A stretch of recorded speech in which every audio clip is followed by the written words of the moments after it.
තෙරුවන් සරණයි. අද කතා කරන්න කියලා හිතුවේ කර්ම විෂය ගැන. මේක කලක් තිස්සේ කෙනා අහපු මාතෘකාවක්. කෙනෙක්ගේ ජීවිතේට මේ කර්ම ශක්තිය කියන දේ බලපාලා ජීවිතේ වෙනස් වීම, මාර්ගය වෙනස් වීම, හමු වීම, වෙන්වීම, ප්‍රශ්න ගැටලු, වාසනාව අවාසනාව මෙන්න මේ වාගේ කාරණා තීරණය වෙන්නේ කොහොමද කියලා කතා කරන්න කියලා හිතුවා. ඒත් එක්කම කවුරු හරි මේ TikTok හරි Facebook හරි කරන මොන හරි ආධ්‍යාත්මික කතාවක් කියන කෙනෙක් මට මේ දොස් කියලා බැනලා අපවාද කරලා මොන හරි වීඩියෝ දානවා කියලා මේ කීප දෙනෙක්ම පණිවිඩ කරලා තිනවා. ඉතින් ඒ ගැනත් වෙලාව තිබ්බොත් කතා කරන්න කියලා හිතුවා. පළවෙනිට මේ කර්ම විෂය ගැන කතා කරන්න කියලා හිතුවා. මෙතනදී උදාහරණ කීපයක් මම ඉස්සෙල්ලා කියන්නම්. එතනදී දැන් මම මුල් කාලේ මේ ආධ්‍යාත්මික ශක්තිය ලැබිලා මුල් කාලේ කෙනාට ඔය පොඩියට වෙදකමක් මොන හරි දෝෂයක් බාධාවක් බල්ලා දෙන දෙයක් ඒවා දෙයක් අයින් කරලා දෙන දෙයක් මොන හරි භාවනා උපදේශක් වෙදකම් උපදේශක් මොන හරි මේවා මට ආරම්භයක් පුහුණුවක් හැටියට මම මුල් කාලයක් කරන්න සිද්ධ වුණා. මේ කාලෙදී දරුවෝ නැති අයත් මේ අතර එනවා අසනීප සුව කරගන්න. මම හිතන්නේ දහස් ගානක දේවල් බල්ලා දුන්නා. මේ ඒ අතරින් දරුවෝ නැති පිරිසුත් පැමිණෙනවා. මෙතන මේ දරුවෝ නැති දරුවෙක් බලාපොරොත්තුව උපදේශක් ගන්න ආපු කෙනෙක් හිටියා ඒ කාලේ මුල්ම කාලේ. මේ කෙනාට ඉතින් අපිට දැන් මොන හරි රෝගයක් වුණත් ඒ කෙනා මේ ජීවිතේ ජීවත් කරන්න බැරි වුණත් ඒ වගේම දරුවෙක් ලැබෙන්නේ නැහැ කියලා අපිට ගණනයක් ආවත් ඒ හැමෝටම අපි කියන්න ඕන අපිට තිබ්බ උපදේශය තමයි මේ කෙනාගේ අනාගතයේ ලෙඩේ සුව වෙනවා. මේ ටික කරගන්න බෙහෙත් ගන්න. දරුවෝ නැති කෙනෙක් හම්බ වුණොත් දරුවෝ හම්බ වෙනවා. තව ටික කාලයයි දරුවෝ හම්බ වෙනවා කියන උපදේශක් අපි දෙන්න ඕන. ඒ කාරණාව අපිට ආධ්‍යාත්මික ගණනය කෙසේ වුණත් ඒ කෙනාට මානසිකමය වශයෙන් ඒ උපදේශ අපි දෙන්න ඕනේ. ඒක අපිට තිබ්බ උපදේශක් ඒ කාලේ. ඉතින් ඒ වත්පිළිවෙත් ටිකක් ඒ ගැහැණු කෙනාටත් කියලා මේ විදිහට දරුවෝ ලැබෙන්න තියෙන ඔයාට. ඒක නිසා මේ විදිහේ වත්පිළිවෙතක් මේ ක්‍රම වලට මොන හරි ඒ වෙලාවේ හැටියට ඒ කෙනාට අදාළව උපදේශක් දුන්නා ඒ කාලේ. ඊට පස්සේ මේ ගැහැණු කෙනා අවුරුදු දෙකකට විතර පස්සේ මට පණිවිඩයක් දාලා ඔබතුමා කියපු හැමදේම මම සිද්ධ කරගෙන ආවා. තවම ඒ දරු ගැබක් පිහිටනවා. නමුත් නැති වෙලා යනවා. විනාශ වෙලා යනවා. මෙහෙම ප්‍රශ්නයක් වුණා අවස්ථා දෙකක් කියලා මට මේ පණිවිඩයක් දාලා තිබ්බා.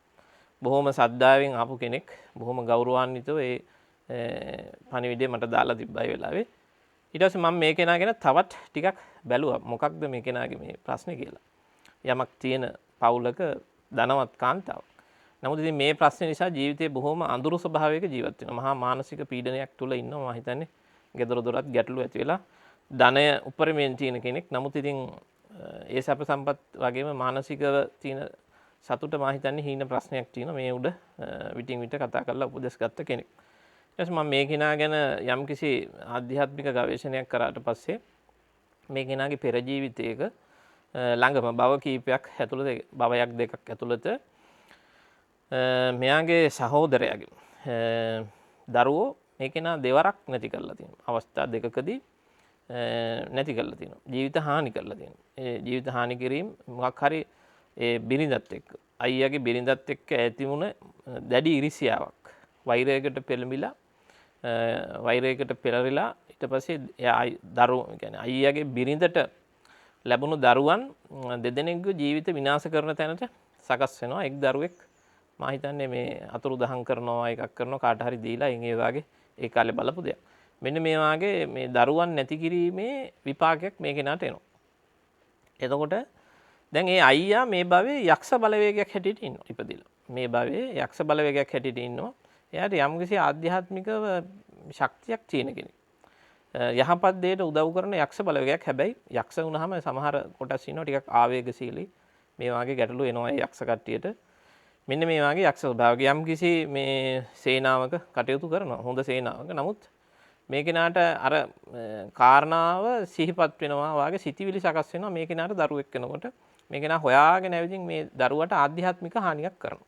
දරු ගැබක් පිහිටනකොට මේ වර්තමානයේ ඉන්න ගැහණු කෙනාට පෙර ජීවිතයක සහෝදරයා මේ භවයේ යක්ෂ බලවේගයක් හැටින් ඉන්නවා හානි කරලා මේ දරු මේ කලලය විනාශ කරලා දානවා. මේ වාගේ දැන් මම අඳුනාගත්තට පස්සේ අවස්ථා දෙකකදී සිද්ධ වෙලා තියෙනවා. ඊට පස්සේ මේ යක්ෂ බලවේගයට යම්කිසි ආධ්‍යාත්මික උපදේශයක් ඒ සුදුසු අය විසින් ලබා දුන්න මෙහෙම කරන එක වැරදි, ඒකේ පාපයක් වෙනවා.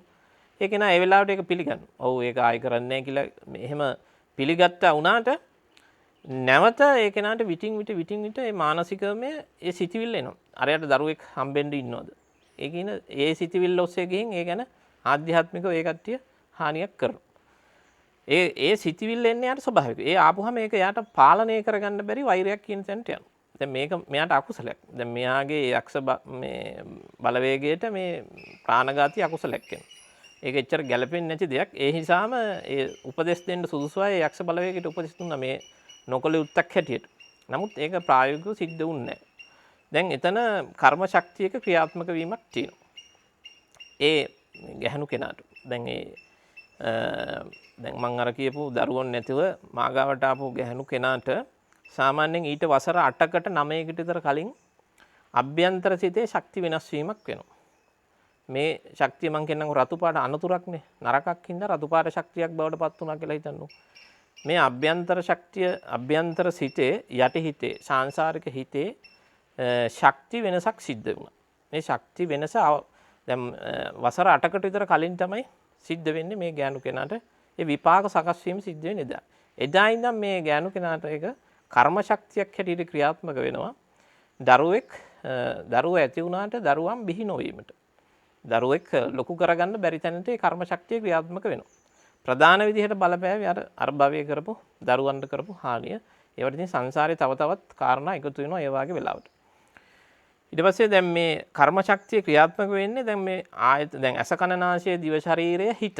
දැන් මිනිස්සයා කියලා කියන්නේ දැන් අභ්‍යන්තර සිතෙන් යටි හිතෙන් මේ පැත්තට උඩට ආවට පස්සේ ඉදිරියට ආවට පස්සේ තියෙන අස කන නාසය දිව ශරීරය හිත. අර වෙනස් වුණ ශක්තිය එන්නේ මේ අස කන නාසය දිව ශරීරය හිතට. අභ්‍යන්තර සිත කියන්නේ සත්පුද්ගල භාවයක් නෑ.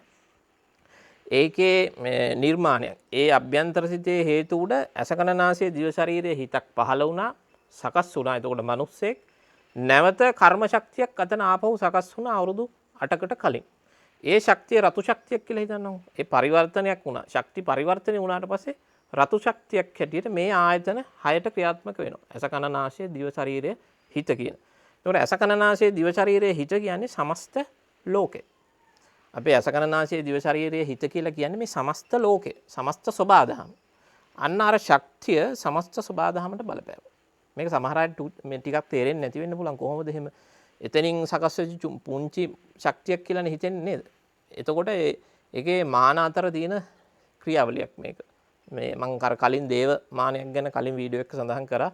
ඒක අහපු අයට තේරෙනවා ඇති මේ මාන අතර කතාව තුළ යම්කිසි මේ එක් මානයට ගමන් කිරීමේදී ඒ විශාලත්වයන් වල හැකියාවන් වල වෙනසක් තියෙනවා. දැන් හරියට දැන් අපි හිතමු ඇමරිකාවේ ඕස්ට්‍රේලියාවේ ගයක් මට දැන් ආධ්‍යාත්මිකව බලන්න ඕන නම් ඒ නොපෙනෙන මානය හරහා ගණනයක් ගන්න ඕන නම් මට තප්පරේ ගානක් වගේ නේද? තප්පර යම් හිත නිවීමක තියෙනවා නම් තප්පර ගානක තමයි ඒ කාලයට ගත වෙන්නේ. හැබැයි සම්මතයෙන් අපි ඇමරිකාවට හරි ඕස්ට්‍රේලියාවට හරි යන්න ගියොත් මහා කාලයක් ගත වෙනවා. එතකොට වෙනත් මානයකදී කතාව වෙනස්. වෙනත් මානයකදී දුරේ ප්‍රශ්නයක් නැහැ. ඒ වගේම දෙයක් තමයි අභ්‍යන්තර සිතෙන් නිර්මාණය කරලා දෙන ශක්තිය මුළු මේ ඉරහඳ තාරකා තියෙන මේ මහ පොළොව සබාධමයටම බලපාන. එතකොට අර ශක්තියේ හේතුඵලයක් හැටියට තමයි අර යක්ෂ කෙනාට ආවේගයක් එනවා. මතක් වෙනවා. මෙයාට දරුවෙක් ආවද දන්නේ නැහැ කියලා හිතන එකපාරට. දැන් අර උපදේශ අහලා හිත හදා ගන්නවා. හරි මං ආයේ පාපය කරන්නේ නැහැ කියලා යක්ෂ කෙනා හදා ගන්නවා හිත. නමුත් අර ස්වභාවයේ තිබ්බ කර්ම ශක්තිය අර යක්ෂයාට බලපානවා. මේ ස්වභාවයේ තියෙන කර්ම ශක්තිය ඒ යක්ෂයාට බලපාලා නැවත ක්‍රියාත්මක වෙනවා. ඒ යක්ෂයා ආවේගයක් එනවා දැඩි. එයාට පාලනය කරගන්න බැරි ආවේගයක් ඇවිදින් ආධ්‍යාත්මිකව හානියක් කරනවා ඒ කලලයට. සමහර ලාවට ඒකෙන් හානි වෙනවා. මෙන්න මේ ප්‍රශ්නේ එක් උදාහරණයක්. ඊට පස්සේ තව උදාහරණයක් කියන්නම් මම එතනදී හිසට පොල් ගෙඩියක් වැටිච්ච මිනිස්සෙක් ආබාධිත වුණා. ඒ ආබාධිත වෙච්ච මිනිස්සයාට මේ කර්ම ශක්තිය සකස් වීම ගැන මම යම්කිසි ගණනයක් ගත්තා. අද මේ කාරණාව කියලා ඉන්න ඕනේ. සම්පූර්ණ මේ ආධ්‍යාත්මික තොරතුරු දැනීම් සම්ප්‍රේෂණ දර්ශන සියල්ලම සකස් කරලා දෙන්නේ මේ සකස් කරලා දුන්නේ මේ දැනුම තාවතින්සේයිති මහා ඍෂි කෙනෙක්, දෙවි කෙනෙක්, ඒ කියන්නේ ඍෂි කෙනෙක්. ඒ දැනුම් තොරතුරු සම්ප්‍රේෂණ මත තමයි මම මේ කතාව සිද්ධ කරන්නේ. මෙතනදී සමහර වරදවා වටහාගෙන ඉන්නවා දැන් තාවතින්සිය දෙවි කෙනෙක් මගේ ඇඟට එනවා කියලා. එහෙම එකක් නෙවෙයි වෙන්නේ. ඥාන සම්ප්‍රේෂණයක් සිද්ධ වෙනවා. ඒ තාවතින්සිය දෙවි කෙනා තාවතින්සියේ ඉන්නේ. ඒ මානාතර සම්ප්‍රේෂණයක් සිද්ධ කරන්න පුළුවන්. මම මේවා අතීතයේ ටික ටික විස්තර කරලා තියෙනවා. සමහර අයගේ ගැටලු නිසා මම මේ නැවත මතක් කරේ. ඒ කියන්නේ මෙහෙට ඇවිදින් තොරතුරක් දෙනව නෙමෙයි. ඒ දේවතලයක ඉඳන් අපිට තොරතුරක් සම්ප්‍රේෂණය කළා. එහෙම කරන්න පුළුවන් ක්‍රමයක් තියෙනවා. ඒ කියන්නේ මානාතර දැන් තාවතින්සිය බලන්න ඕන නම් තාවතින්සියට අපි යන්නේ නැහනේ. මෙතන ඉඳන් ඒ දැනුමක් අපි ගන්න. එතකොට මේ දෙවිවරුන්ටත් මේ දැනුමක් සම්ප්‍රේෂණය කරන්න මහ පොළොවට එන්න අවශ්‍ය නැහැ. ඒත් දේවතලයක ඉඳන් තමයි මේ කාරණා සිද්ධ කරන්නේ. මෙන්න මෙහෙම ක්‍රියාවලියක් එතන තියෙන්නේ. ඒ තොරතුරු සම්ප්‍රේෂණ දැනුම් මත තමයි අද මේ කතාව සිද්ධ වෙන්නේ සම්පූර්ණයෙන්ම. මෙතනදී අර පොල් ගෙඩියක් වැටෙන කෙනාගේ ආබාධිත වුණා ඒ කෙනා. මේ එතන එයාගේ විපාක සකස් වෙන්නේ අතීත භවයක ඒ කෙනා සත්ව ඝාතනය කරපු කෙනෙක්.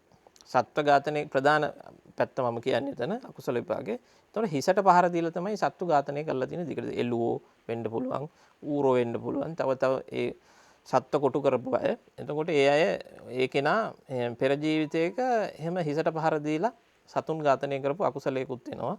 තව මනුෂ්‍යයෙකුට හිසට පහර දීමේ අකුසලයකුත් එදෙන්න බද් වෙලා තියෙනවා. ඒ වගේ ඉතින් විපාක විඳලා දැන් ශේෂ විදිහට ඇවිල්ලා තියෙනවා. මනුෂ්‍ය භවයකට ඇවිල්ලා. දැන් ඒවට අදාළ විපාක ගෙවලා නමුත් ඒ වගේ මනුෂ්‍ය භවයකට ආවට පස්සෙත් විපාක කර්ම ශක්තියක් සකස් වෙනවා. ඒ කෙනාට මාස 6කට තමයි කලින් තමයි අභ්‍යන්තර සිත වෙනස් වෙන්නේ. අභ්‍යන්තර සිත කියන්නේ සාංශාරික හිත. එතකොට ඒක රතු පාටට උනා හැරුණා කියලා හිතනවා. මේ කාරණාව මත රතු පාට ශක්තියක් මේ ආයතන 6ට පහළ වුණා. එතකොට සමස්ත ලෝකයට විහිදෙනවා ඒක. එහෙම තේරුම් ගන්න මම කියන දේ. එහෙම නැතු ඒවා විස්තර කරන්න අපහසුයි ඒ සිද්ධ වෙන ක්‍රියාවලිය. එතකොට ආයතන 6ට බලපෑවා කියන්නේ සමස්ත ලෝකයට බලපානවා. සමස්ත ලෝකයට ඒ ශක්තිය මුදා හැරෙනවා. එතකොට දැන් මේ කෙනා මේ පිරිමි කෙනා මේට සිතක් සකස් වෙන වත්තට යන. සිටිවිල්ලක් එනවා. දැන් වත්තට ගිහින් බලලා ඉන්න ඕනේ පොල් වැල්ලා තියෙනවද පුවක් වැල්ලා තියෙනවද කියලා මේ කෙනාට සිත සකස් වෙනවා. දැන් එතකොටම සබාදහම හරහත් මේ පොල් ගෙඩිය වැටෙන්න කරුණු සකස් වෙලා තියෙනවා. මම ඒක මේ කර්ම ශක්තිය සමහර පැති මම මේ කියන්නේ උදාහරණ වලින් තමයි මේක කියන්න වෙන්නේ.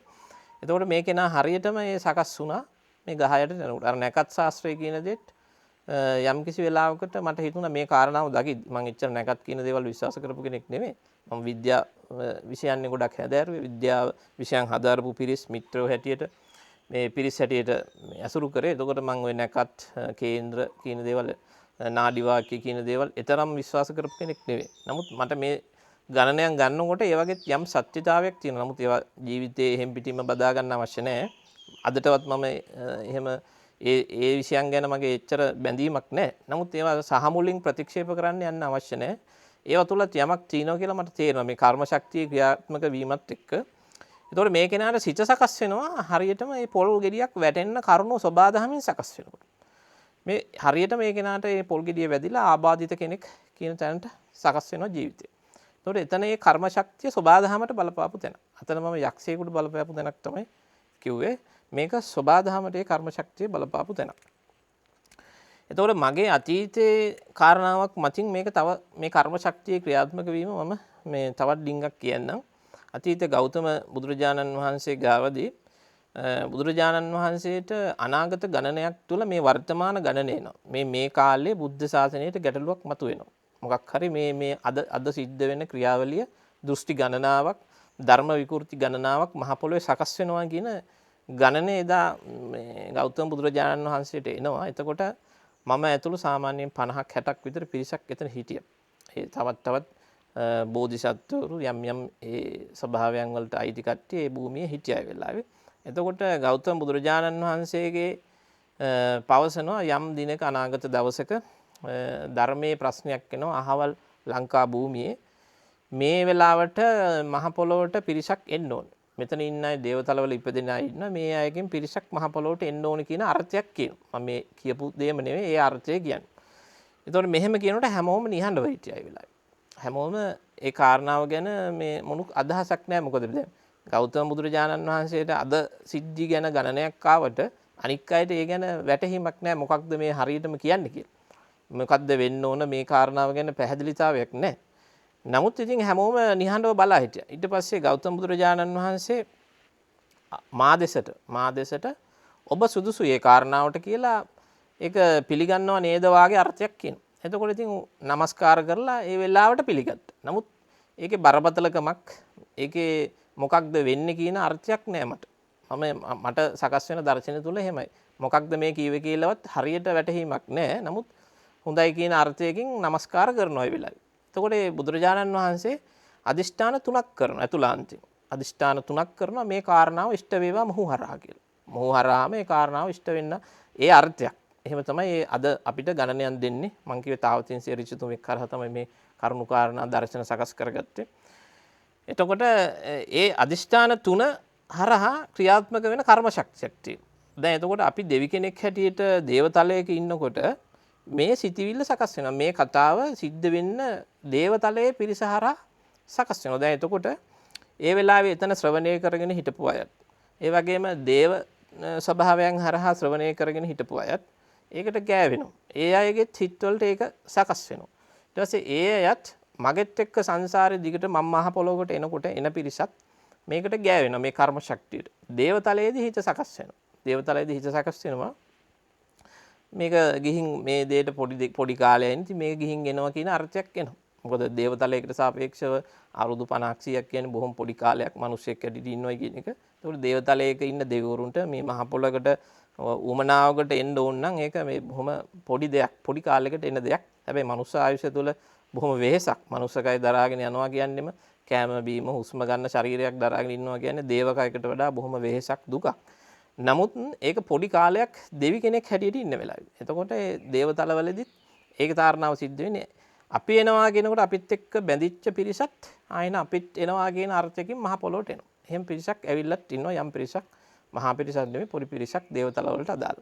එතකොට නාගතල වලින් යක්ෂතල වලින් භූමාටු දේවතල වලිනුත් මිනිස්සු හැටියට එනවා. ඒ ස්වභාවික අර කර්ම ශක්තිය ක්‍රියාත්මක වෙන්න ගන්න. මේ කර්ම ශක්තියේ ප්‍රතිඵලයක් හැටියට තමයි ඒ සියලු දෙනාගේ උප්පත්ති සකස් වෙන්නේ. එතකොට මට මේ කර්ම ශක්තිය කියන දේ මම කේක කියන දම්පාට ශක්තියක් හැටියට මම කියනවා. මේවා ඇත්තට ප්‍රශ්න කරගන්න එපා. මම පැහැදිලි කරන්න කියන්නේ හැමදේම මට වීඩියෝ එකක පොඩි කාලයක් ඇතුළත කියන්න බෑ. දීර්ඝ ගවේෂණයක කෙටි කොටස් ටිකක් තමයි මම කියන්නේ යම් සරල අවබෝධයක් දෙන්න. මේවා දිගට අහපු ප්‍රශ්න නිසා. එතකොට 2003 තමයි මේ කර්ම ශක්තිය මට සම්ප්‍රේෂණයක් වෙන්නේ යටිහිත හරහා. යටිහිත හරහා දම්පාට ශක්තියක් සම්ප්‍රේෂණය වෙනවා. එතකොට එදා ඉඳන් මගේ ජීවිතේ හම්බ වෙන අය. ඊට පස්සේ දැන් උප්පත්තියට අදාළ කර්ම ශක්තිය දේවතලයෙන් හදාගෙන ආවා. ඒ කර්ම ශක්තිය ඇවිදින් උප්පත්තියට ඇවිදින් 2003 දක්වා ළමා කාලයක් ගෙවලා එනවනේ. 2003 දක්වා ළමා කාලේ ඉන්න කෙනෙක්. එතකොට ළමා කාලයේ මෙන්න මේ 2003 කියන ආසන්න වසර මෙන්න මේ වසරේදී මේ ශක්තිය දම්පාට ශක්තියක් කියලාම කියන්නම්කෝ ඒක එහෙම. ඒ ශක්ති පරිවර්තනය අභ්‍යන්තර සිතේ ශක්ති පරිවර්තනය වුණ ගමන් ඒ පරිවර්තනය බලපාන්නේ අපේ මනුස්ස ලෝකෙට. අභ්‍යන්තර සිතෙන් ශක්ති පරිවර්තනය වෙනවා දම්පාටට. ඒක මේ ආයතන හයට බලපානවා. ආයතන හයට බලපානවා කියන්නේ සමස්ත ලෝකයට බලපානවා. එදා ඉඳන් හමු වෙන අය සමහර අය. ජීවිතය වෙනස් කරන අය, විභාගවල පාස් වීම, රැකී ආරක්ෂාවල තේරීම්, විවිධ ශාස්ත්‍ර ඉගෙන ගැනීම, ආධ්‍යාත්මික පිරිස් හමු වීම, ඒ අයත් එක්ක සිද්ධ වෙන සාකච්ඡා. මේ සියල්ලම අර ශක්තිය හරහත් පාලනය වෙනවා.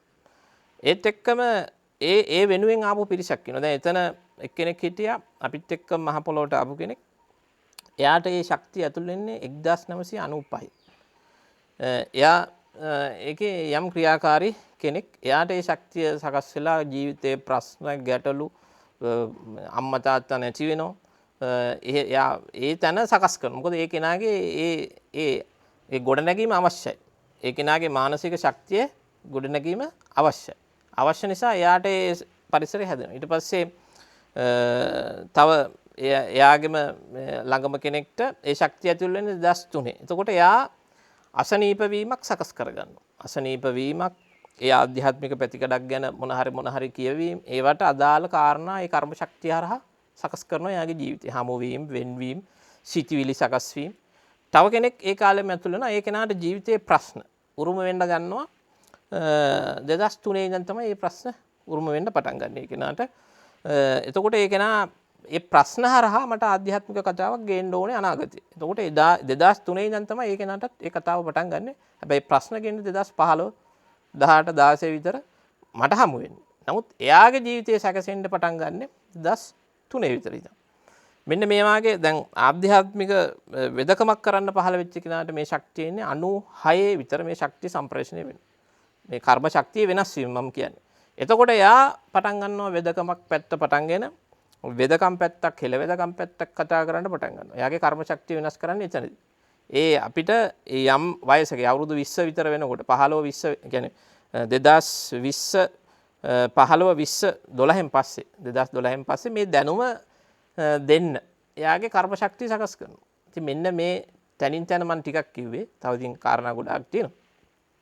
මේ කර්ම ශක්තිය සකස් කිරීමේ ආරම්භය එතන තියෙන. ඒ පාර්ශවයන්ට ස්වභාවිකව සකස් වෙනවා. මොකද ඒ අයගේ ඒ කර්ම විපාක බන්ධනය. මේක හරි සංකීර්ණයි. මෙහෙම කිව්වා වුණාට මම අපැහැදිලි මම මේ කෙටියෙන් නිකන් අර දලා දහසක් ගන්න කියාගෙන මම දීර්ඝව මමත් අමාරුවෙන් යම් කොටස් තේරුම් අරගත්තට මම කියන්නේ ඉතා කෙටි කොටසක්. යම් දලා දහසක් ගන්න විතරයි මෙතන කියන්නේ. මොකද කර්ම විශ්ය කියන දේ එහෙම වචන වලින් කියලා තේරුම් කරන්න පුළුවන්ද කියන ප්‍රශ්නයක් මටත් තියෙනවා. ඒක නිසා කොහොමද එහෙම වෙන්නේ කියලා ගොඩක් දෙනෙකුට ගැටලු වෙයි. නමුත් ඉතින් ඒවා එච්චර හිතන්න යන්න එපා. සරලව තේරුණොත් මේ තේරුම් ගන්න නැත්තම් එච්චර ප්‍රශ්නයක් කරගන්න අවශ්‍ය නැහැ මේ කාරණා. මෙන්න මේ විදිහේ අපේ ජීවිතයක ඒ ස්ථානවල හම්බෙච්ච අයගෙත් කර්ම ශක්තිය වෙනස් වෙනවා. ඒ අර. ඒ කියන්නේ කර්ම ඇතුලේ ශක්තිය අභ්‍යන්තර සිතේ ශක්තිය වෙනස් වෙලා ආයතන හයට බලපෑවා කියන්නේ සමස්ත ලෝකේ හරහා. එයාලගේ ජීවිතවල හම්බ වෙන අය එන ප්‍රශ්න, ලෙඩ රෝග, විභාග පාස් වීම, ජයග්‍රහණ මේ කාරණාවලට යම් හේතු සපයන. හැමදේම සිද්ධ වෙනව නෙමෙයි. යම් හේතු ඒ අයටත් සැපීම සිද්ධ වෙනවා ජීවිතේ වෙනස්කම් කරලා මේ ක්‍රියාවලියට දායක කරගන්න. මේ තවත් අය රටේ තවත් අය ඇති රටේ මාව හම්බෙන්න ඕන නිසා ලෙඩක් වෙන කෙනෙක් ඉන්න පුළුවන් සමහරට. ලෙඩක් උන නිසා තමයි මාව හම්බෙන්නේ. ඒ කර්ම ශක්තිය හදනවා. එයාගෙන් මොකක් හරි මේ ශාසන රැකුමට කාරණාවක් වෙන්න තියෙනවා නම් එයාට ලෙඩක් වෙලා මාව මුණ ගැසෙන්න පුළුවන්. මොන හරි ප්‍රශ්නයක් වෙලා මාතින් ඒක සුව වෙලා එක්කෝ ඒ කෙනාගේ මොකක් හරි හොඳක් වෙලා එහෙම එන්න පුළුවන්. මේ වාගේ මම මේ උදාහරණයක් කිව්වේ එහෙම වෙනවම කියලා නෙමෙයි. මේ ක්‍රියාවලියට කර්ම ශක්ති සකස් වෙන ආකාරය. මෙන්න මේ ආකාරයට තමයි මම ඔය උදාහරණ ටිකින් ටික කීපයක් කිව්වේ. ආයෙත් දවසක මේක ටිකක් කතා කරමු. දිගට මේක කියනකොට එකපාර මේ තේරෙන්නේ නැතුවේ වෙනත් පැතිකඩකින් මම ආයෙ දවසකත් කතා කරන්නම් මේක. එතකොට තව කෙනෙකුට හිතෙන්න පුළුවන් හැමදේම කර්මයෙන් හින්දාද වෙන්නේ කියලා. හැමදේම කර්මයක් නිසාද වෙන්නේ කියලා කෙනෙකුට හිතෙන්න පුළුවන්. හැබැයි එතකොට ඒක එහෙම නෑම කියන්නත් බෑ. හැමදේම කර්මයක් නිසා නෑ කියන්නත් බෑ. හැබැයි හැමදේම කර්මයක්මයි කියලා යන්න එකත් වැරදි. දැන් මෙතනදී මෙහෙමයි. දැන් හිතන්නකෝ පෙර අර කියන ශක්ති වෙනසක් වෙලා කර්ම ශක්තියක් බලපාලා කෙනෙක් මෝඩ උප්පත්තියකට ආව කියන්නේ. බුද්ධියෙන් හීන උප්පත්තියකට එනවා. බුද්ධියෙන් හීන උප්පත්තියකට ඇවිල්ලා මේ මිනිස්සයා සමාජයේ ප්‍රශ්නයක් දාලා ගුටි කනවා. අර මෝඩකම හින්දා තමයි ගුටි කෑ. ගුටි කෑලා අබ්බගාතෙක් වෙනවා නේ. එතකොට අර මෝඩකම තමයි ප්‍රධාන වශයෙන් අර විපාකයට බලපාවේ. හැබැයි වර්තමානයේ ගුටි කාපු හේතුවට අතීත කර්ම ශක්තිය නැවත සකස් වෙනවා. එතකොට කෙනෙක්ට තර්ක කරන්න පුළුවන් කර්මයම තමයි කියලා. හැබැයි එහෙම වෙන්නේත් නෑ. දැන් න්‍යාම ධර්ම පහක් බුදුරජාණන් වහන්සේ දේශනා කරනවා. ඒ න්‍යාම ධර්ම යටිනුත් කර්ම ශක්තිය තියෙනවා. නමුත් කර්මයම කියන එක දෘෂ්ටියක්. එහෙම යන්නත් බෑ. කර්මයමයි හැමදේම කියලා. මොකද අපි කර්මය වෙනස් කරන්න උත්සාහවන්ත වෙන්න ඕනේ. ඒකත් අපි ගාව තිබ්බ කර්ම ශක්තිය. අපි ජීවිතේ උත්සාහවන්ත වීම කියන දේ. එතකොට සමහර දෙයක් යටපත් වෙනවා. දැන් අර කෙනාට පොල් ගෙඩියක් වැටෙන්න තියෙන වෙලාවේදී බේරෙන්න හේතුවක් තිබ්බනම් ඒ වචනයක් හරි කවුරු හරි කතා කරනවා. මොකද පොල් ගෙඩිය වැටෙනවා ඒ විනාඩියේදී නේ. පොල් ගෙඩිය වැටෙන එක පොඩ්ඩක් එහෙට මෙහෙට වෙනවා. නමුත් ඒ කෙනාට ඒක බේරීමේ හේතු නැහැ. සබාදහමකින් වෙන දෙයක් නේ. ඒක සබාදහමේ දැන් අපි හිමු වැස්සකට තෙමෙනවා. තෙමිලා ඔලුව පිහින් නැතුව ඉන්න මෝඩකමට අර නිකන් මාන්නක්කාර මට ලෙඩ හැදෙන්නේ නැහැ කියලා සමහර මිනිස්සු ඉන්නේ එහෙම නේ. කියලා නියුමෝනියාව හැදිලා එතනින් ප්‍රශ්නයක් වුණා කියලා හිතමු. දැන් එතනදී අර මාන්නක්කාරකමට තිබ්බ හේතු තමයි බලපෑවේ. වැස්ස ස්වභාවික කාරණාවක්. කර්ම ශක්තිය නොවෙනවා. නමුත් ඒකේ ප්‍රතිඵලය මොකක් හරි දරුණු රෝගයක් හැදුනා. මෙන්න මේ වාගේ තැන් තියෙනවා. එතකොට හැමදේම කර්මයම කියලා බාර ගැනීමත් වැරදි. හැබැයි හැම දෙයක් යටින්ම කර්ම ශක්තියක් තියෙනවා. ඒක දෙපැත්තටම තියෙනවා. ඒ සීමාවෙන් තමයි ඒක කියන්න වෙන්නේ. මොකද දැන් හරියට මෙහෙම දෙයක්. දැන් මම මූලික කාලේ මේ විශේෂ තාක්ෂණික පුහුණුවක් ගත්තා. හැබැයි ගත්තේ රට යන්න. මොකද වැඩිපුර සල්ලි හම්බ වෙනවනේ. ලොකු පඩි වලට හොඳ රටවලට යන්න පුළුවන්. විශේෂ තාක්ෂණික පුහුණුවක් ගත්තා. ඔය ලේට් වෙල්ඩින් ඊට පස්සේ power electrical electronic automobile basic millwright වලින් කියන්නේ හයිඩ්‍රොලික් නියුමැටික් සම්බන්ධ මෙන්න මේ වාගේ ෆීල්ඩ් තියෙන මේ තාක්ෂණික විෂයන් මේවා ගැන ලොකු පුහුණුවක් ගත්තා. අවුරුදු 4ක පුහුණුවක් ගත්තා.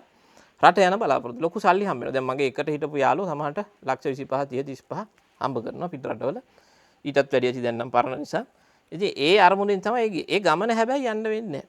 ඒ ගමන යන්න වෙන්නේ නැහැ. අම්මයි තාත්තයි ගුරුවරු රජයේ සේවකයෝ. එතකොට ඒකට විශ්‍රාම වැටුපත් තියෙන සාමාන්‍ය ජීවිතයන් එයාලට අගේ තියෙන. එතකොට එයාලා හැම වෙලේම කියනවා පෙන්ෂනබල් ජොබ් එකකට යනවා නම් හොඳයි ඉතින් කියලා. ඉතින් එයාලට මේ සල්ලි පිට රටකට යනවා කියන එකට වඩා වටින්නේ පෙන්ෂන් තියෙන රස්සාවකට යන්න. ඉතින් අම්මම දාපු ඇප්ලිකේෂන් එකකට සෞඛ්‍ය දෙපාර්තමේන්තුවේ ජොබ් එකක් එනවා. ඉතින් මම අර සම්පූර්ණ අර පිට රට යන්න කලින් ලංකාවේ වැඩ කරන්න ඕන එක්ස්පීරියන්ස් එකක් හදාගන්න. එහෙම වැඩ කර ඉන්නකොට ඒ ජොබ් එක දාලා මම රජයේ ජොබ් එකට ආවා. මොකද ගෙදර පරිසරයෙන් සකස් වෙන්න ගන්නවනේ අර. ඉතින් මටත් හිතුණා අච්චර ඉතින් අහල්ලි පස්සේ ඕනේ නැහැ. එහෙනම් සරල විදිහට ඉන්නවා වාගේ සිත සකස් වුණා. සිත සකස් වෙනවා. එහෙනම් ඕනේ කියලා ඉතින් මේ එච්චර ඉගෙනගෙන එහෙම ආපහු හොස්පිටල් ශේෂයට ආවා. එතකොට ඒ හොස්පිටල් එකට සකස් වෙන්නේ මොකද? ඒ එතන මගේ පිරිස ඉපදිලා ඉන්නවා. ඒ හොස්පිටල් එකට මට අදාළ පිරිස ඉපදිලා ඉන්නවා හැම වෙලාවෙම. ඒ කට්ටිය ධර්මයක් කියන්නත් විරුද්ධකමක් කරන්නත් යාළුකමටත් මාර්ගයට තල්ලු කරන්න අවශ්‍ය පරිසරය හදන සීල දෙනායි හොස්පිටල් එකේ තමයි ගම්පල හොස්පිටල් එකේ තමයි හිටියේ. ඒ අවට සහ ගම්පල හොස්පිටල් එකේ. එතකොට ඒ අය තමයි මේ ආධ්‍යාත්මික කතාවේ තැන හදලා දෙන්නේ. සාමාන්‍ය ජීවිතයේ සීල අධ්‍යාපනයෙන් අරගෙන එතෙන් ආවට පස්සේ ආධ්‍යාත්මික කතාව හදලා දෙන පිරිස ඉන්නේ එතෙන්. එතකොට එතෙන්ද එන්න කර්ම ශක්තිය ක්‍රියාත්මක වෙනවා. ඒ සිත සකස් වෙනවා. ඊට අදාළ පිරිස කොහෙන් හරි කැරකිලෙනවා. මෙන්න මේ වාගේ මේක තනින් තන හැම කෙනාම කර්මයට හම්බෙනවත් නෙමෙයි, කර්ම ශක්තියටම හම්බෙනවත් නෙමෙයි. හැබැයි ඒ අතරේ ඉන්නවා කර්ම ශක්තිය බලපෑම උඩ හම්බෙන අය. එතකොට ඒ කට්ටිය ඒ අවශ්‍ය පාර වෙනස් කරලා අද මම මේ ඉන්න ස්වභාවයකට ගෙනත් තියෙනවා. අද මම මේ ඉන්න ස්වභාවයට ගේන කර්ම ශක්තිය ක්‍රියාත්මක වුණේ ඒ ආකාරයෙන්. එතකොට දැන් මෙහෙම පාරේ ගිහින් මෙහෙම දැන් කර්ම ශක්තියට අනුව මෙහෙම යන්න තියෙනවා කියලා හිතන්නකො පාරක්. එතකොට යනකොට මෙහෙම දෙයක් එනවා. කෙනවල බාධාවක් එනවා. වෙනස් කිරීමක් එනවා මොකක් කරේ. එතකොට සමහර කෙනෙක් මෙහෙම තව රවුමක් ඉතින් ඒ යාළුවත් එක්ක හැරිලා යනවා කියලා හිතනවා. කවුරු හරිගේ උපදේශක් මත හැරිලා ගියේ ආපහු සමහරලාවට කර්ම ශක්තිය බලවත් නම් මෙහෙට කැරකිලා ඉන්නේ. එහෙම නැත්නම් මෙහෙම ගිහින් මෙහෙම උඩට ගිහින් හැරිලා යනවා. මොන හරි පැත්තකට කැරකිලා අවසානයේ කර්ම ශක්තියේ ක්‍රියාවලියටම කැරකිලා එන තැනක් තියෙනවා. සමහර කෙනෙක්ගේ මේ හේතුව උඩ මේ රවුම වැඩි වුණොත් මේ හරියේදී ජීවිතයේ අවසාන වෙලා යනවා. කර්ම ශක්තිය තිබ්බ තැනට එන්න බැරි වෙන්නත් පුළුවන්. ඒකත් හැබැයි මොකක් හරි කරපු කර්ම ශක්තියක යටින් තිබ්බ දෙයක් තමයි එතෙන්ට උඩින් ඇවිදින් තියෙන්නේ. එතකොට ඒකයි මම එහෙම කිව්වේ. හැම දෙයකම ඍජු කර්ම ශක්ති බලපාන තැනකුත් තියෙනවා. සමහර දෙයක ඒ කාරණාව යටින් තිබ්බ යම් කර්ම ශක්තියක් බලපාන තැනකුත් තියෙනවා. එතකොට ජීවිතයක හමුවීම, වෙන්වීම, ප්‍රශ්න ගැටලු බොහෝමයක් සමහර වෙලාවට අර සමහර අහන ප්‍රශ්නයක් තියෙන ජීවිතයක හැමදේම ලියවිලාද තියෙන. එතකොට හැමදේම ලියවිච්ච දෙයක්. එතකොට ඒකට ඔව් කියන්නත් වෙනවා. එතකොට එහෙනම් අනිවාර්යයෙන්ම හැමදේම තීරණය වෙලා ඉවරයි නේද කියලා අහුවොත් ඒකට නෑ කියන්නත් ඕන. අන්න එහෙම තත්ත්වයක් තියෙන. ඒක ඒ විදිහට තේරුම් ගන්න. මොකද මම දකින උදාහරණ හරහා තමයි මම මේ කතාව කියන්නේ. එතකොට තව පොත්පත් කියවපු අය ඇතිනේ. එයාටත් මේ පොත්පත් තරහත් මේ දැනුම ගලපලා මොන හරි තේරුම් ගැනීමක් කරන්න පුළුවන් වෙයි. කර්ම ශක්තිය සම්බන්ධයෙන් ඉතින් ওই කාරණාව තමයි කියන්න තියෙන්නේ. මොකද ආයෙත් දවසක අපි මේක කතා කරමු. දිගට යන නිසා. එතකොට කර්මයමද කියලා ඇහුවොත් එක්තරා විදිහක නෑ කියන්නත් ඕනේ. එතකොට කර්මය නැතුව වෙන සිද්ධිත් තියනවද කියලා ඇහුවොත් යටින් ඈතින් සමහරවිට ඒකේ තියනව වෙන්නත් පුළුවන්. එතකොට මධ්‍යස්ථව ඒක තේරුම් ගන්න ආයෙත් දවසක අපි තවත් මේක තවත් ටිකක් මම මේ ගැන ගවේෂණය කරලා තවත් උදාහරණ ටිකක් බලලා එක එක්කෙනාගේ කර්ම ශක්ති සකස් වීම ගැන තව ටිකක් කතා කරන්න කියලා ඉස්සරහදී බලමු. ඒත් එක්ක අර මිනිස්සෙක් කවුරු හරි බයිනෝ කියලා මට මේ මොන හරි TikTok හරි Facebook වල හරි මේ රාවණා කෙනෙක් මොකක් හරි කාලිමෑණියන්ගේ උදව් එන කෙනෙක් උදව් කාලිමෑණි දේවාලයක් කරන කෙනෙක්ද කොහෙද මට පණිවිඩ කීපයක් මේවල තියෙනවා බැන දානවා කියලා මගේ වීඩියෝ ක්ලිප් අරගෙන ඉතින් ඒක මම කලිනුත් කිව්වා. මගේ ඉතින් මෙහෙමයි සමාජයක මිනිස්සු ප්‍රසිද්ධ වෙනකොට පිරිස ඒක රාශි වෙනකොට ඔය ආධ්‍යාත්මික ශාස්ත්‍රයේ අයගෙත් ඔය ඊර්ෂ්‍යාකම් එනවා. මට වඩා මූඩට මගේ බිස්නස් වැටේ එහෙම ප්‍රශ්න එනවා. එතකොට අපේ දැන් මගේ සම්පූර්ණ වීඩියෝ එකක් ඔය කට්ටියට ප්ලේ කරන්නේ නැහැ නේ කවදාවත්. එයාලගේ channel එක මගේ සම්පූර්ණ වීඩියෝ එකක් ප්ලේ කරන්නේ නැහැ. මං මොකක් හරි කියන තැනකදී පොඩ්ඩක් මොන හරි කතාවක් විග්‍රහ කරන්න ගත්ත පොඩි ක්ලිප් එකක් තමයි දාන්නේ. ඒ ක්ලිප් එක දාලා තමයි බලින්න පටන් ගන්නේ. එතකොට එයාගේ ඔඩියන්ස් එක හැමලාම හිතන්නේ එයාගේ ඉරදේ හරි කියලා. දැන් හරිනම් කියන්න ඕනේ මේ බොරුකාරයෙක් ඉන්නවා අර කෙනාගේ සම්පූර්ණ YouTube වීඩියෝ ටික අහන්න. බොරුකාරයෙක් කියලා ඔයාලට තේරෙයි. අන්න එහෙම කියන්නකෝ බලන්න. මගේ YouTube එකේ දාපු වීඩියෝ 10ක් 15ක් හරි අහන්න කියන්න වැඩි ඕනේ නැහැ. 10ක් 15ක් අහලා තීරණය කරන්න කියන්නකෝ. මේ කෙනා ගැන. එහෙම කියන්නේ නැහැ කවුරු. එහෙම කියන්නේ නැති ඒක තමයි එහෙම ඇහුවොත් මම දන්නවා. මොකද මං දන්නවා මගේ අවංකභාවය. මගේ අවංකභාවය මං දන්නවා. ඒ දන්න නිසා තමයි මම එහෙම කියන්නේ. පුළුවන් නම් ඒ බණින අය කියන්නේ තමන්ගේ ඔඩියන්ස් එකට මගේ YouTube එක අහන්න. YouTube එක අහලා බොරුකාරයෙක් කියලා තීරණය කරන්න. ඒ තමයි. නැත්තම් මම හිතන්නේ මට ඒවල තියෙන විස්තර අනුව නම් කොණ්ඩේ වවනේවා රැවුල් වවනේවා මේ මමත් හොඳට සපත්තු දාලා කලිසම් දාලා බෙල්ට් දාලා වැඩට ගියපු කෙනෙක්. රජේ රෝහලක වැඩ කරපු කෙනෙක්. නමුත් මගේ ආධ්‍යාත්මික කතාව එතනදී ආරම්භ වෙනවා. ඒ කලිසම් ෂර්ට් අඳින කාලෙම තමයි ආධ්‍යාත්මික අවදිවීම සිද්ධ වෙන්නේ. ඊට පස්සේ ආධ්‍යාත්මික උපදේශ මත තමයි අද මේ ඉන්න ස්වභාවයට ටිකින් ටික පත් වෙන්නේ. ඒක මගේ කර්ම ශක්තිය. ඒක අර මං විස්තර කරා වගේ හේතුඵලයන් ක්‍රියාත්මක වීම. හේතුඵලයන් වල ඵලයක් තමයි අද මම මේ ස්වභාවයක ඉඳගෙන මේ උපදේශක් දෙන්නේ. මට මේ දෙන උපදේශ ගැන සතුටුයි ඇත්තට. මොකද දවසට 10 15 දෙනෙක් දෙතුන් දෙනෙක්වත් එවනවා මේ අපේ ජීවිතය වෙනස් කරගත්තා. ඔබතුමා හින්දා අපේ ජීවිතේ පිට රටවල ඉන්නේ. ඒ ධර්මයක්වත් ඇහෙන්නේ නැති රටවල ඉන්න අපේ රටේ නම් තව ධර්මයක් ඇහෙනවා කියමු. පිට රටවල ඉන්න මිනිස්සුත් අපිට පණිවිඩ දෙනවා. ඔබතුමා හින්දා අපේ ජීවිතේ යමක් වෙනස් කරගත්තා. පාපයෙන් ගැලවුණා. හොඳක් වුණා, යහපතක් වුණා. ඔබතුමාත් එක්ක අපි ඉන්නවා හැමදාමත් කියලා. ඒ අයම තමයි අපිට මේ ආධාර උපකාර කරගෙන අපේ කතාව ඉස්සරහට අරගෙන යන්නේ. දැන් අපි ගැන පැහැදිච්ච අයම තමයි මේ කතාව දිගට දිගට අරගෙන අවුරුදු 4ක් තිස්සේ ආධාර උපකාර කරගෙන ඉන අය තමයි අපි මේ තත්ත්වයට ගෙනාවේ. මේ කතාව දිගට දිගට කරගෙන යන්නේ ඒ අයම විසින්. ඉතින් මෙතන එහෙම කට්ටිය පහල වෙනවා. මම කලිනුත් ඔය වීඩියෝ එකේ වීඩියෝ ක්ලිප් එකක් දාලා අඳින විදිය, කන බොන විදිය, යන එන වාහනේ අල්ලගෙන මේ වගේ ඉතින් මොන හරි ඉතින් අර ඉරිසියාවට කියන කතාවක් කරන්න පුළුවන්. ඉතින් අර පරණ මිනිස්සු කියපු කතාවක් තියෙන්නේ අපේ ගමන ගොඩාක් දුරට යන්න තියෙනවනම් අරමුණ ඈත තියෙන දෙයක් නම් ගමන මහා තරණයක් නම් මගදී හම්බෙන ඔය අර මොනවද ගල් මුල් ගහන කොල්ල කුරුට්ටු දිහා බලා එයත් එක්ක කොහෙද කින්දමන්ද කොහෙන්ද මේ ගල් මුල් එන්නේ කියලා හිත ඉන්නේ කිව්වොත් අපේ අරමුණට යන්න බෑ. ඒ වගේම තමයි අපි වාහනයක යනකොටත් බයිසිකල් එකේ යනකොත් අර අහක ඉන්න බල්ලෝ එකපාරට පුරාණ එනවනේ නේද? ඒතර බල්ලා දන්නේ නැහැ එහෙම හපා ගන්න බෑ කියලා. අපි බල්ලා දිහාවට අරගෙන බල්ලත් එක්ක රණ්ඩු කරගෙන යන එකේ තේරුමක් නැහැ. ඒක නිසා ඉතින් මේ ඒ වගේ කට්ටිය ඉස්සරහට තවත් වැඩි වෙයි. එහෙම බයින මිනිස්සු ඉතින් මේ නැති කරන්න බෑ ඉතින්. මොකද මාව දකිද්දිම අසුර උප්පත්ති මාර උප්පත්ති ඇවිදින් ඉන්නවා යක්ෂ ප්‍රේත කොටස් ඇවිදින් ඉන්නවා. ඒ කට්ටියට මාව දකින්නකොටම සමහර ලාවට ආවේගයක් එනවා, ඉරිසියාවක් එනවා. ඒව වළක්වන්න බැරි දේවල්. ඉතින් තමන්ගේ කතාවක් මම කරන්නේ ගොඩක් වෙලාට එහෙම. දැන් මට බැනපු අය හිටියන ඉතිහාසෙ. ඔය බැනපු අය හිටියා. ඔය කේන්දර බලන මිනිස්සෙකුත් බැන හිටියා. දැනුත් බයිනවත් දන්නේ. මම ඉතින් එක වීඩියෝ එකක කිව්වා ටිකක්. තව ඔය මේ අවලෝකිතේශ්වර කියන මිනිහයාත් බැනලා හිරෙජ්ජින් මානසික රෝගියෙක් කියන තැනටම රටටපත් වුණා මේ මිනිහයා. ඉතින් මේ මිනිහයාත් ඉතින් බැන හිටපු මිනිහෙක්. අපි මුල් කාලේ ගෲප් වල ඉඳලා අඳුනාගෙන හිටපු මිනිහෙක්. ඉතින් හොඳ නැති හින්දානේ ඉතින් අයින් වෙන්නේ. මේ මිනිහයාත් දිගට බැන හිටියා.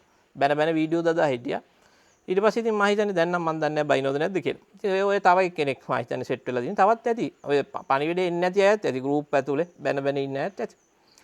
ඉතින් ඒක මාකට් කරන පිරිසකුත් ඉන්නවනේ. තමන් ගාවා කියන්න ධර්මයක් නැහැ. තමන් ගාවට එහෙම ඥානයක් නැහැ. දැනුමක් නැහැ. සම්ප්‍රේෂණයක් නැහැ. සම්ප්‍රේෂණයක් නැති නිසා තව රටේ ඉන්න කෙනෙක් අල්ලගෙන ඒ කෙනාගේ ක්ලිප් එකක් ගහගෙන ඒ ක්ලිප් එක ගැන කියලා ඉතින් views ටිකක් ගන්නවා. පොඩි පොරක් වෙන්න හදනවා. ඉතින් ඒ වාගේ කට්ටිය තමයි ඒ වගේ අය වටත් එකතු වෙලා ඉන්නේ. මම ඒ කෙනා ගැන මේක එක්කෙනා තොරතුරු නම් ගොඩාක් කියලා තියෙනවා. මෙහෙම චරිතයක්, මෙහෙම බොරුකාරයෙක්, අර මේ ඉතින් කාලි මෑනියෝ කියන ඒ ස්වභාවයත් ඒකයි. කාලි මෑනියෝ කියන ස්වභාවයේ යක්ෂ පිරිස් යක්ෂණි පිරිස් ගොඩාක් ඉන්නවා.